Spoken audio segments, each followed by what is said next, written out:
अमीर बहू का गरीब ससुराल। माँ, मुझे अपना आशीर्वाद दो ताकि मैं अपनी ससुराल में हमेशा खुश रह सकूं। मेरा आशीर्वाद हमेशा तेरे साथ है, सदा सुहागन और खुश रहे, मेरी यही दुआ है।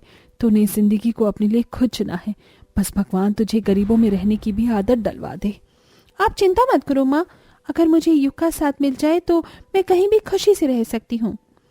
नताशा अपने प्यार के साथ शादी करके अपनी ऐशो आराम की जिंदगी को छोड़कर गरीब ससुराल में आ गई, जहां उसका स्वागत कलश में चावल गिराकर नहीं बल्कि खाली कलश गिरवा कर किया गया। अरे माँ जी, सभी बहुएं कलश में चावलों को गिराकर अपना गृह प्रवेश करती हैं, पर बहू वो सब अमीरों के चोचले हैं। हम गरीब अगर कलश भर कर चावलों को ठोकर मारेंगे तो खाएंगे क्या? और वैसे भी बड़े बूढ़े कह गए हैं कि अगर हम अनाज की परवाह करेंगे तभी ये हमारी परवाह करेंगे। अच्छा। नताशा अपनी सास की बात सुनकर बस चुप रह गई।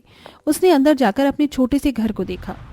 अजीब है, मेरे घर के किचन के बराबर इनका पूरा घर है। ये लोग यहाँ कैसे रहते होंगे? अरे देवरानी जी, क्या सोच रही हो? आओ, मैं तुम्हें तुम्हारा कमरा दिखा देती हूँ। कल जल्दी उठकर तुम्हें रस्में भी तो करनी है। जी। नताशा अपने छोटे से कमरे में चली गई, जहाँ बिस्तर की जगह बस 2 दरी बिछी हुई थी और किसी सुविधा के नाम पर तो वहां बस 4 दीवारें ही थी। ये कैसा घर है? पता नहीं लोग ऐसे कैसे किस तरह अपना टाइम काटते हैं। जो भी हो, अब से यही मेरा ससुराल है और मुझे हर हाल में यहाँ रहना ही होगा। नताशा ने उस घर में ही रहने को अपना मन पक्का कर लिया। अगली सुबह उसकी शादी के बाद की रस्में हुई, जहां नताशा ने मिट्टी के चूल्हे पर अपनी पहली रसोई की रस्म की। माँ जी, खाना आपको कैसा लगा? मैंने अपने फेफड़े दुखा दिए चूल्हा फूकने में। भाभी, खाना लाजवाब है। आपने अपने फेफड़ों तक की ताकत लगाकर जो बनाया है। अच्छा मजाक था टीना।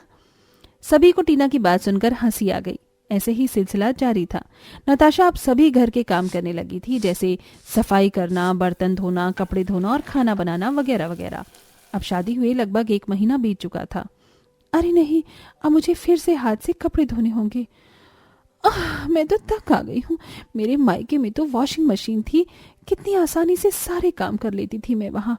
लेकिन यहाँ देखो, भले ही ये 21वीं सदी है, लेकिन ये लोग अभी भी पुराने जमाने में ही जी रहे हैं। बहू, अगर तेरा मन नहीं है कपड़े धोने का तो मत धो, लेकिन इस तरह हमें हमारी गरीबी का ताना तो मत दे। मैं ताना कहाँ दे रही हूँ, मैं तो बस आपको आपकी असलियत बता रही हूँ। तुम्हें क्या हुआ है नताशा?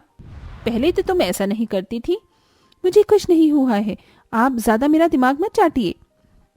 नताशा ऐसे बोलते हुए कपड़ों को बाहर सरकारी नल पर धोने के लिए ले गई। उसे अब ये सब काम कर बहुत गुस्सा आ रहा था, इसलिए उसने कपड़ों में इतनी तेजी से पटक कर मार लगाई कि कपड़े तो फट भी गए। ऐसे ही वो रोटी बनाते हुए, सभी से बस रोटी खाना आता है, बनानी तो मुझे ही पड़ती है। ये चूल्हा चल क्यों नहीं रहा? बहू, थोड़ा सा मिट्टी का तेल डाल दे, चूल्हा आसानी से जल जाएगा। मिट्टी का तेल डाल दे, इन्हें तो अपना मुंह जला दिया। नताशा ने किलस कर एकदम से बहुत सारा तेल उसमें पटक दिया। अचानक ही चूल्हे में जोरों की आग लग गई। अरे अरे, माँ जी, माँ जी!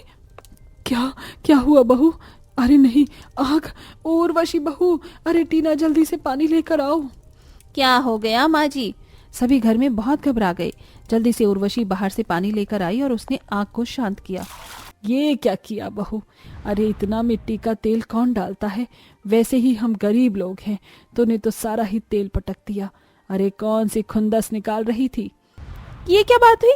आपको लगता है कि मैं खुंदस निकाल रही थी? अरे अगर मैं खुंदस भी निकाल लूं तो इसमें क्या गलत है? आपने तो मुझे इस गरीबी में ही मार रखा है, ऊपर से 2 बूंद तेल डालने के इतने ताने दे रही हो। बात 2 बूंद तेल की नहीं है तो फिर किसकी है? आपको तो बस मुझे डांटने का मौका चाहिए था। माँ जी, अब मैं इस जेल में और बंद नहीं रह सकती हूँ। मेरा अब इस 4 दीवारी में दम घुट रहा है। मैं तो अपने मायके जा रही हूँ और लौट कर नहीं आऊंगी। बहू, सुन तो सही। क्या सुनो? ऐसे मत जा, वरना ये दुनिया हमें ताने दे देकर ही मार देगी। तो मर जाइए, पर मैं अब यहाँ नहीं रहूंगी। ऐसे अपनी सास से बोलकर नताशा घर को छोड़कर चली गई। बेचारी सीमा उससे कुछ नहीं बोल पाई। नताशा गुस्से और एटीट्यूड में दंदनाती हुई अपनी माँ के पास पहुंची। माँ मुझे जल्दी से कुछ ठंडा दीजिए, मेरा दिमाग बहुत गर्म हो रहा है। क्या हो गया? अच्छा बाद में बता देना। संजना जल्दी से नताशा के लिए आइस टी लेकर आओ। लाई माँ जी। संजना अपनी ननंद के लिए आइस टी लेकर आ गई, जिसे पीते हुए नताशा ने पूरा वाक्य सुना दिया। मैंने तो पहले ही कहा था, तुझे समझाया था कि एक अमीर लड़की का अचानक गरीब घर में एडजस्ट कर पाना बहुत मुश्किल होता है, पर तूने ही मेरी बात नहीं मानी थी। पता नहीं माँ मैं क्यों नहीं मानी, ना जाने उस वक्त मेरी अकल पर पत्थर ही क्यों पड़ गए थे। चल अब तू ज्यादा टेंशन मत ले और आराम कर, तेरे मायके के दरवाजे तेरे लिए हमेशा खुले हुए हैं। शुक्रिया माँ। संजना आज मेरी बेटी आई है, इसने अपनी ससुराल में तो वही घास फूस ही खाया है, लेकिन आज के दिन मैं इसे अच्छा खाना खिलाऊंगी। तुम आज पनीर और मंचूरियन बना लेना। जी जी माँ। संजना अपनी ननंद और अपने पूरे परिवार के लिए खाना बनाने लग गई। नताशा उसकी झूठे को भी मदद नहीं करने आई। ऐसे ही सिलसिला चलता रहा। नताशा उस घर में राजकुमारियों की तरह रह रही थी, लेकिन बेचारी संजना को उसका भी काम करना पड़ता था। भाभी जरा मुझे एक कप चाय बना कर दे दीजिए। लाई। अरे ये खुद को समझती क्या है, सुबह से मैं कामों में लगी हुई हूँ और ये महारानी 1 मिनट को बैठने का भी मौका नहीं दे रही। भाभी जरा जल्दी लाइए, मेरे सर में दर्द है। नताशा बार बार चिल्लाती रही। कुछ देर में संजना चाय बना कर ले आई। इतनी देर लगा दी? हाँ वो मैं कपड़े उतारने चली गई थी। अच्छा, अरे ये तो ठंडी है, भाभी चाहिए इसे गर्म करके लेकर आइए। ये क्या बात हुई ननंद जी?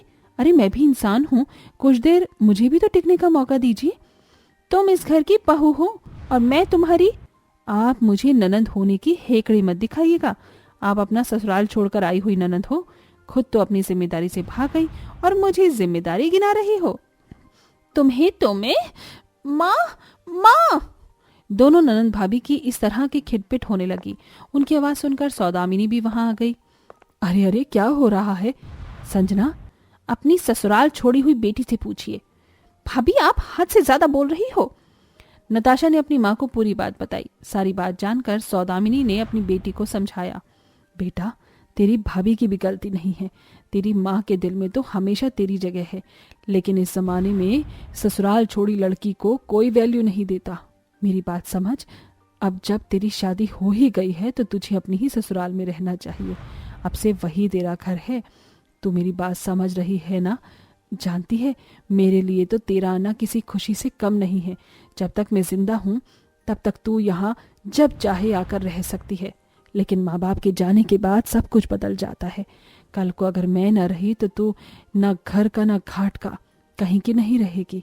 इसलिए अपने भविष्य के लिए वापस लौट जा, मैं तेरी जरूरत का सामान भिजवा दूंगी। अपनी माँ की बात नताशा को समझ आ गई।